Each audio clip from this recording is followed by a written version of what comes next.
no gunshots, but they getting low, low, low, low.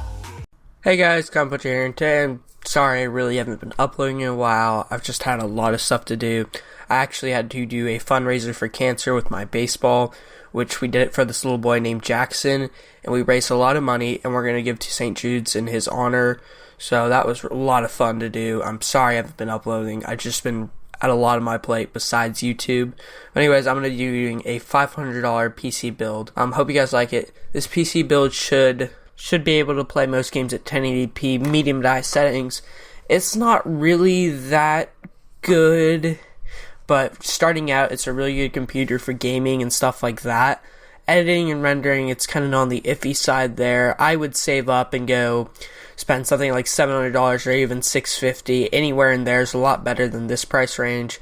But if you're just starting out and you just want to do some pretty good gaming, this would be the PC for you. But anyways, starting this PC build off with the CPU as usual, I went with the AMD Athlon X4 860K 3.7 GHz quad-core processor. This CPU is more budget-oriented, so it's okay, it'll get the job done for gaming, but when it comes to rendering and editing, it's kinda iffy. It'll do alright, but it won't be the best. If you really wanted to get better in those categories, I would move up to an FX series CPU. The only problem with that is that the motherboard gets more expensive, plus the CPU gets more expensive. For this build, there will be no CPU cooler, since the CPU stock cooler will work fine, but if you want to start overclocking and you want it to run a little bit smoother, I would go with an aftermarket CPU cooler, such as the Cooler Master Hyper 212 Evo. And here we go with the motherboard, which is really freaking hard to say, so sorry if I stutter on this. It's the ASRock FM2A88X Pro 3 Plus ATX FM2 motherboard. AMD really needs to get their shit together and make easier to say motherboard names. Anyways, this mother actually is pretty good for its price, which is around $41. It's capable of holding up to 64 gigabytes of DDR3 memory, which is pretty good, but you'll never really need that much. But if you ever want to upgrade to 16, that'll work perfectly for you. Plus, it supports Crossfire, which, if you ever want to get another 380X, which, spoiler, that's the graphics card for this video, you can get another 380X. Sadly, for all the NVIDIA fans, there is no SLI support, so I wouldn't really go with a NVIDIA card in this. If you say you wanted to get a 970, I still wouldn't go with it. I would just go pick up a 390 instead. Anyways, moving on to the RAM, we have the G.Skill Aries 8GB 2x4GB DDR3 memory. 8GB is really all you need for gaming, but if you're going to do some editing and rendering with the FX series CPU, I would go with 16GB of RAM.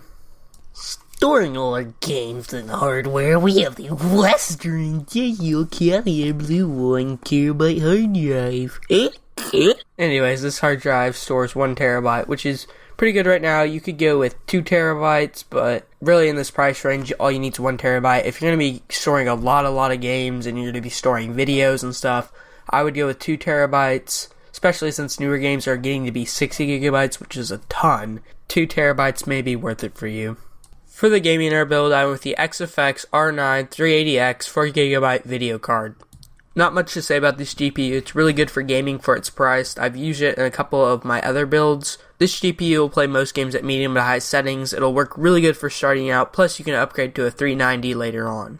For the case, we don't have anything really special. We have the Asus Sirius ATX mid-tower case. If you want your build to look really nice, I would go with an NZXT case, but that's not really in our budget. If you're that kind of person, just go with an NZXT case. This case is alright, it just doesn't really have the best material in it.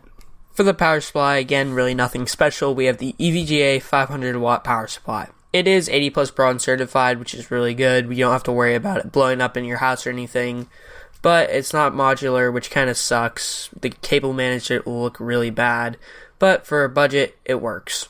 I hope you guys like this video. I'll try to upload more. It just depends on how my week goes. Maybe one by Friday, possibly. Just depends. Anyways, just give me some feedback on this. The feedback really helps a lot.